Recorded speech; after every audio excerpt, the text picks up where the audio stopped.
Well, hello there.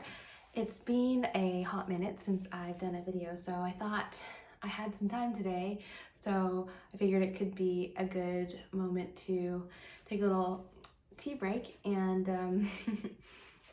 do a little video for you guys. And I've actually been meaning to do like a book type recommendation video for a while because for those of you who know me and those of you who don't know me, I have always been a huge bookworm.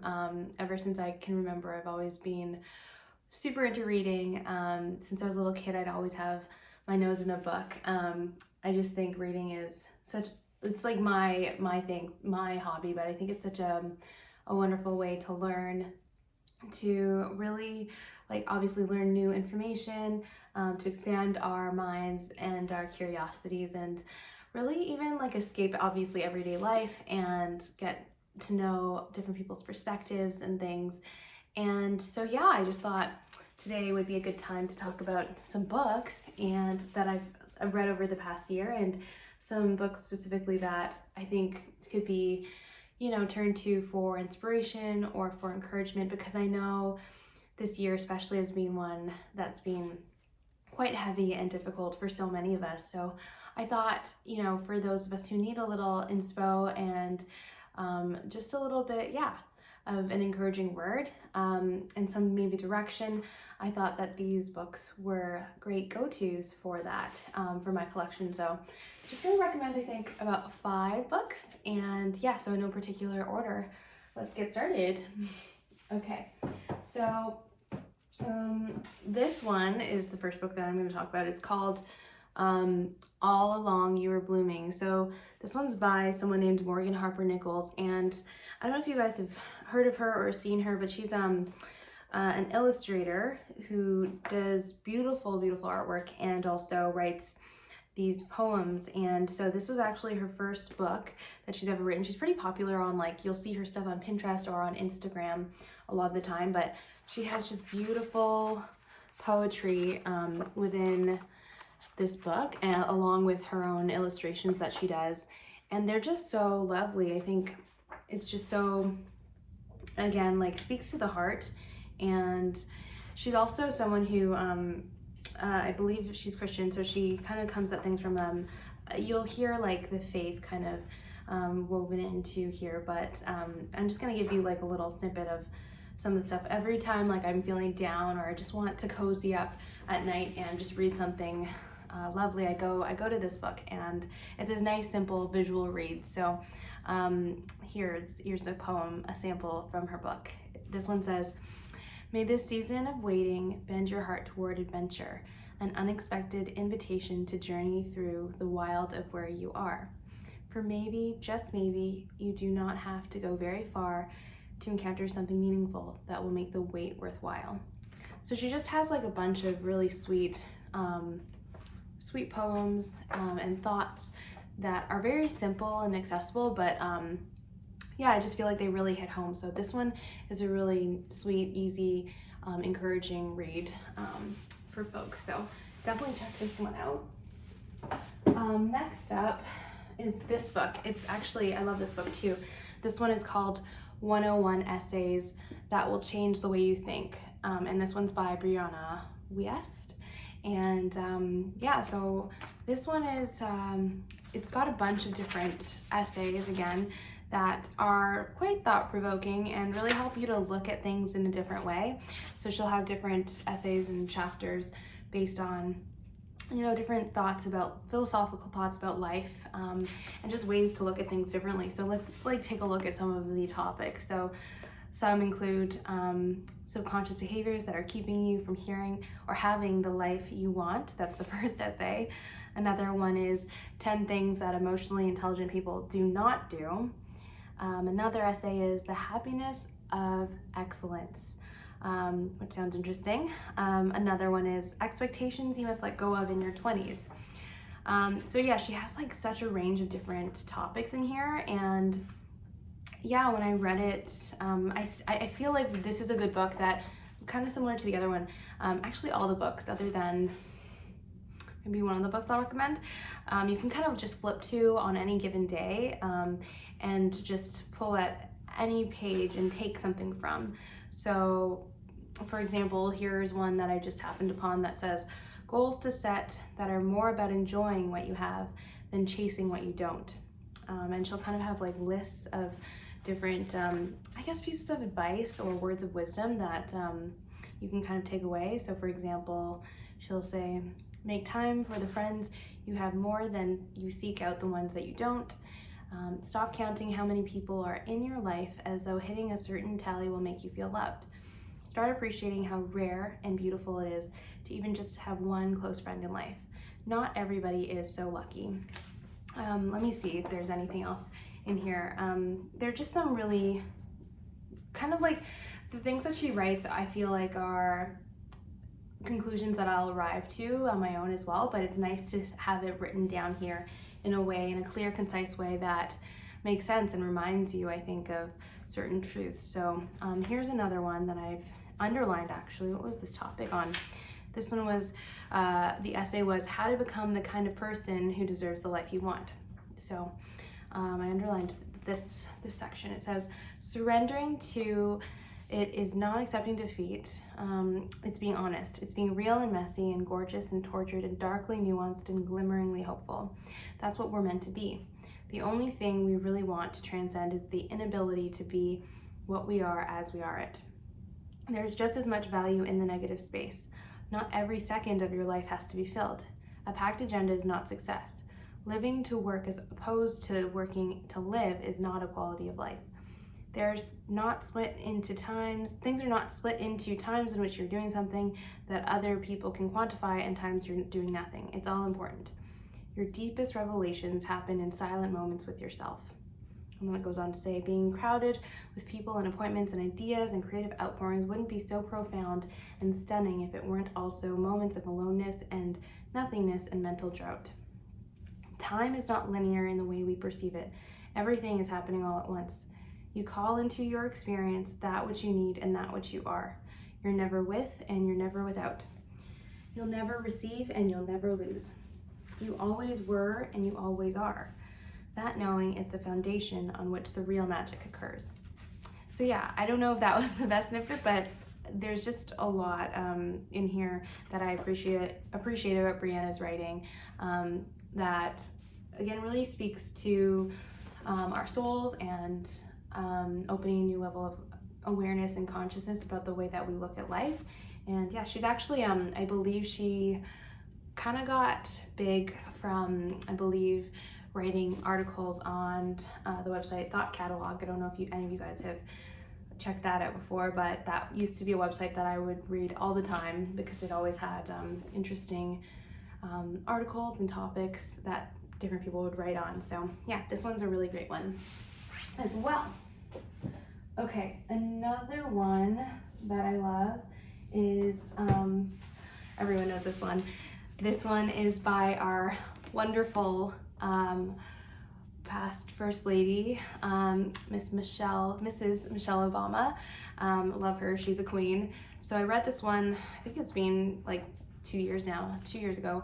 It's definitely an encouraging read, and it's so great to just see her journey in life that she's taken from, her childhood upbringings, her humble beginnings, to, meeting Barack when they were in their early 20s, to, eventually becoming First Lady and doing everything that she did in between.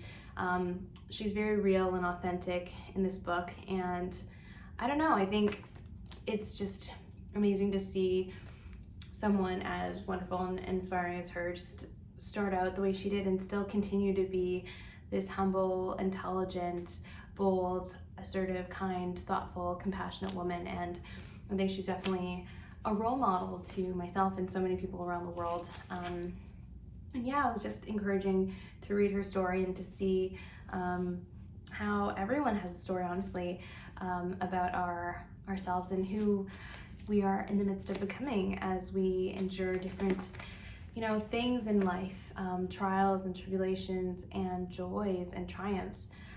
So yeah, this one was a really great read. I ate it up super quickly. It's super accessible. I think I need to read more autobiographies, and so this was a really great one. Another good read that I have to mention, make an honorable mention to, is one called, what was it? More Than Enough, and that one is by Elaine Welteroth. I forget her last name, but this book came out I think 2 years ago as well, but she is was the former editor, the first and the youngest, I think, editor at Teen Vogue, and it was just kind of documenting her journey being, a woman of color, navigating, the industry of journalism and just navigating through life and really figuring out who she was, what her story and her voice and her life is about. And I don't know, I think it's really interesting and empowering to see the evolution of someone, and again, just to relate to the stories that they have to tell and relating it back to our own lives. So yes, very, very encouraging reads. And okay, let's move on to the next one.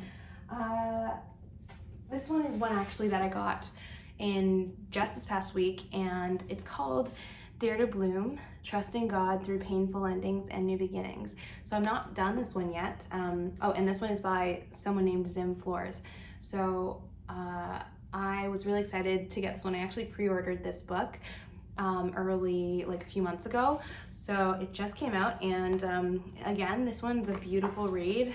I like my books sometimes to be visual. When I'm not feeling like I'm in the mood to have a super dense text to read, it's nice when there's a book that has a little bit of both, something like a little eye candy on the page to really help make the reading experience even more awesome. So what's cool about this is the author, her name is Flores. She talks about her life journey so far again, and really about her observations in life. And so it says here, her parents had big plans for her life. The daughter of Nigerian immigrants, Flores was uprooted from her community as a young girl, marking the beginning of her quest for true identity. Though she experienced unprecedented worldly success as a teenager and a young adult, Zim declares that even when we feel pressured by the world around us, our true identity is never at risk. In Dare to Bloom, Zim vulnerably reveals the challenges she has faced and how even her failures have shaped her sense of purpose. Along with breathtaking photography from her travels, Zim offers practical and hard-won truths about how we can learn to joyfully participate in our stories, even when we don't know what the future holds. As everything changes around us, it can be easy to think that we're only as good as our last success. Though our identities are challenged day by day, Dare to Bloom encourages us to reclaim our identity in God, who is unchanging through it all. So yes, I have been so far really encouraged by what I've read so far. I'm about halfway through. And she has some really great quotes in here, and again, great moments of wisdom and encouragement that I highly recommend you read. Things like, let me see. This is so good. I just love her book. And I feel like, to be honest, if I were to create a book or write a book of my own with, visual aids, I probably would do something like this. But yeah, let me just see. Quotes like, your God-given gifts will make room for unexpected pockets of grace for when you need it most. Also, the work that God wants us to do in us requires both our pause and our praise. It's just really good reminders about life, and knowing that God has a plan for us through everything. So another one is God's purpose for you will cancel who you thought you were. Yeah, I think definitely highly recommend this read. She also has a podcast, I believe, and it's something that I've listened to and I actually really love. It's very soothing. I think it's called the Bloom Podcast, so definitely check that out too. She's just someone who's young and vibrant, but full of wisdom and full of truth and faith. And she reminds you about what's really important in life, and to just slow down and really pause and meditate on those things. So this is a really great and encouraging, inspiring read as well. Okay, and for my last book for you guys that I'm recommending, it is good old Oprah's The Path Made Clear. So this one's about discovering your life's direction and purpose. So in here, she also has another book, I believe, that I have. I think it's like Sunday Conversation, something. I'll have to look it up. But this was one of those books where what she does in this is she's shared, quotes from some of her interviews with renowned people throughout the world. There's different people in here from all walks of life. So we have authors, we have bishops speaking in here, we have, past presidents, we have people like Deepak Chopra, poets, just all kinds of people, Shonda Rhimes, just talking to Oprah about different things, that like different topics in their life. Here's one from a quote from Joel Osteen, who is a famous American preacher. He says, "Be satisfied knowing this: if you're doing your best, if you're giving it your all, if you're pursuing your dreams, if you're growing, then you've got to believe your time is coming. And in the meantime, when we're content, we're honoring God. If you don't get happy where you are, you probably won't get to where you want to be. And so you've got to come back and say, okay, you know what? I'm not going on a big vacation yet, but I'm going to be faithful where I am. I'm going to make good choices, and I'm going to develop my gifts. And I believe God will open up some of those doors."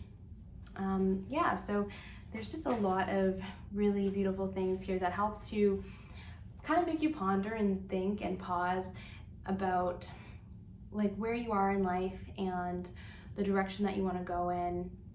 It's encouraging. It helps you to sit back and reflect and think, why am I here? What is my purpose?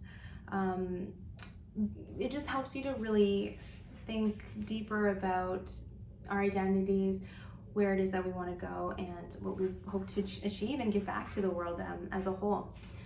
One more quote from here is from Daniel Pink. I'm not quite sure who that is, but it says, "What are you here to do? What are you uniquely good at?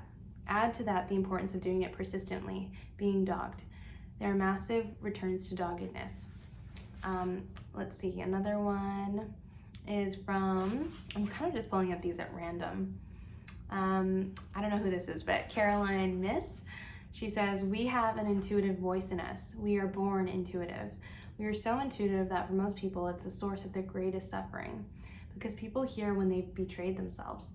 People are very much aware when they are not honest with themselves. It's that voice that says, you shouldn't have done that, or that's not right."